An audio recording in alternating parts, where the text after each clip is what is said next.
je disais que les premières tôles, donc le premier bordé que j'allais poser sur la structure, eh bien sera le fond. Hein, puisque la coque est à l'envers, le fond se trouve ici, le fond plat. Fond plat qui restera plat puisque donc pour la énième fois redécidé de poursuivre la construction en dériveur intégral. Bien là sera posé, les premières tôles qui seront posées, ce seront celles du fond, et donc tôles épaisses, hein, puisque dériveur intégral. C'est-à-dire que là, elles feront ces tôles 6 mm d'épaisseur, au lieu de 3. Ça aurait été seulement 3 si j'avais décidé de poursuivre la construction en quillard. Voilà. En quillard. Mais là, finalement, je décide de revenir à la construction, enfin la version dériveur intégral. Contrairement à ce que j'ai annoncé dans les vidéos précédentes. Voilà. Alors je reviens à la construction donc dériveur intégral, mais contrairement à la fois précédente, où je comptais le construire en dériveur intégral, mais en déplaçant la structure, en l'avançant d'1 mètre et en construisant la coque, en construisant la coque à l'endroit, c'est-à-dire en la retournant, en la mettant à l'endroit, puisque là elle est à l'envers, donc monter donc cette coque dans les vireurs, enfin les deux roues, mais seulement en utilisant la moitié de ces roues. Voilà, c'est ce que je comptais faire dans la version dériveur intégral.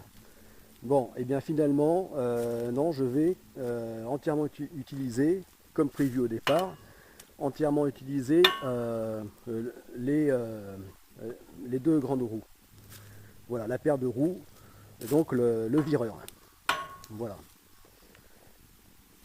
Donc c'est pour ça que donc je reviens à la version dériveur intégral, mais comme pour le quillard, en le construisant à l'envers. Donc en gardant la structure comme elle est là. Voilà. Alors je fais ça, c'est pour m'éviter de devoir remonter la structure, qui bien que ceci soit au tout début de la construction, eh bien n'est déjà pas rien à faire. Voilà. Et quant à l'inconvénient puisque là la structure elle est montée pour, je l'avais remodifié pour la version quillard, et bien là je vais devoir donc la remodifier pour la version dériveur intégral, puisque je reviens. Mais finalement j'ai trouvé une solution plus simple. Voilà. Une solution qui sera plus simple que ce que je disais dans les vidéos précédentes. Voilà, annonçant que finalement je revenais à la version, enfin, disons pour quelle raison je ne comptais plus passer au dériveur intégral, parce que trop contraignant pour pouvoir modifier le fond ici de la structure, et donc enfin, ceci étant l'une des raisons, eh bien, que je restais à la version quillard. Mais finalement, la modification que je vais devoir faire sera très très légère. Voilà. Donc elle sera finalement moins lourde pour repasser à la version dériveur intégral que que de démonter la structure pour l'avancer d'un mètre et la remettre à l'endroit, etc. etc. Donc c'est pour ça que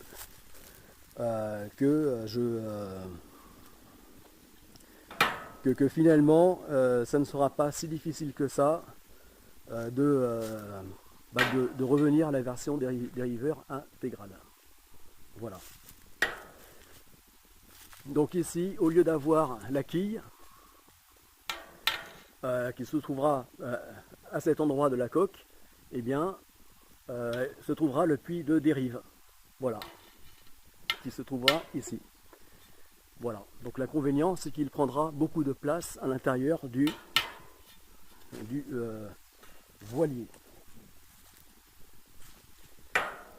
Voilà.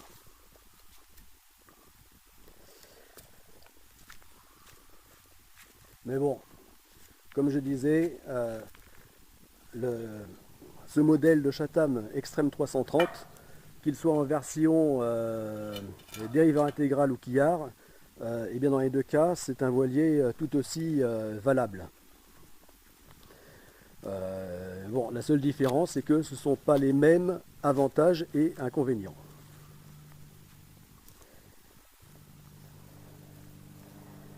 Mais finalement, comme j'en ai vraiment assez de me prendre la tête sans arrêt à choisir entre les deux types de versions, hein, les deux versions dériveur intégral ou quillard, eh bien là je tranche, voilà, je fais comme ça et je reste sur cette dernière décision, voilà, c'est-à-dire revenir au dériveur intégral.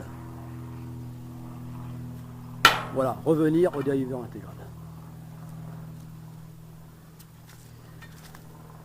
Alors l'une des raisons, eh bien, c'est que dans sa version dériveur intégral, le voilier sera, la coque sera beaucoup moins haute, hein, puisqu'elle aura quasiment près d'1 mètre de moins en hauteur, la coque, puisqu'elle n'aura pas en plus la hauteur de la quille.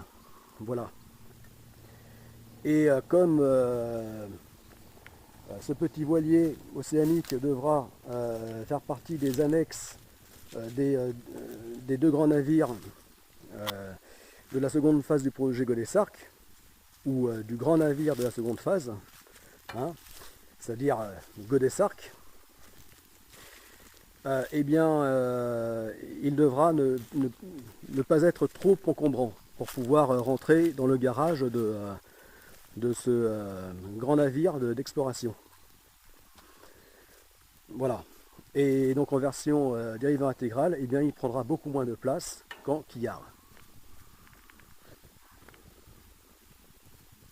Voilà. Donc l'une des multiples raisons pour laquelle je tranche pour le dériveur intégral, eh bien, entre autres, c'est celle-là. C'est qu'il sera mieux adapté pour servir d'annexe, donc de Godessarc.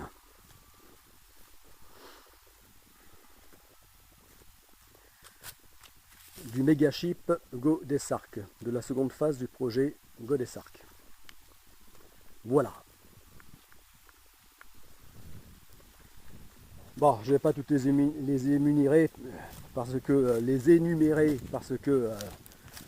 la liste est trop longue et que dans les autres vidéos j'en ai déjà pas mal parlé. Donc là, ici, je n'y reviens pas. Voilà.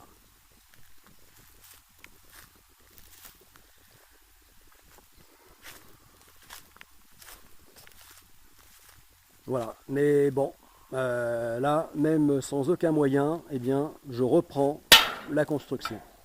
Parce que coûte, elle doit se poursuivre.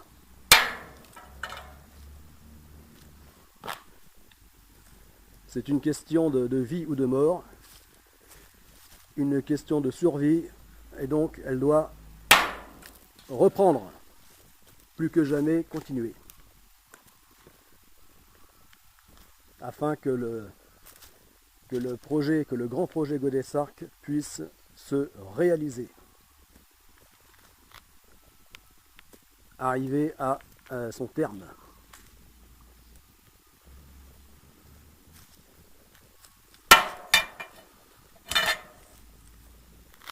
Voilà.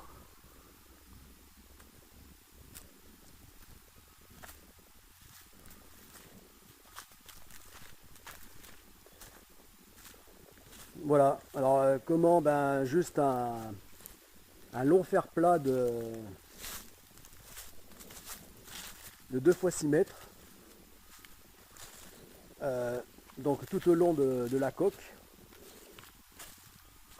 donne la forme de la coque. Voilà. Là on arrive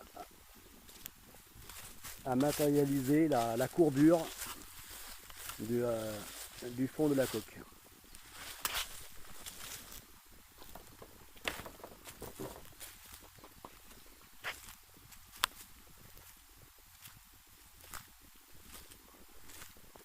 Voilà, donc coque en acier longue de 10 mètres et pour un poids d'acier de près de 3 tonnes.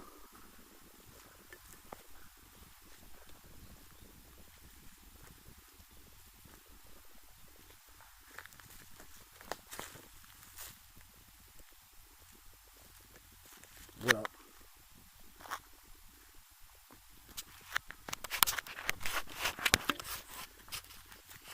Bon, et bien c'était le commandant Tolric.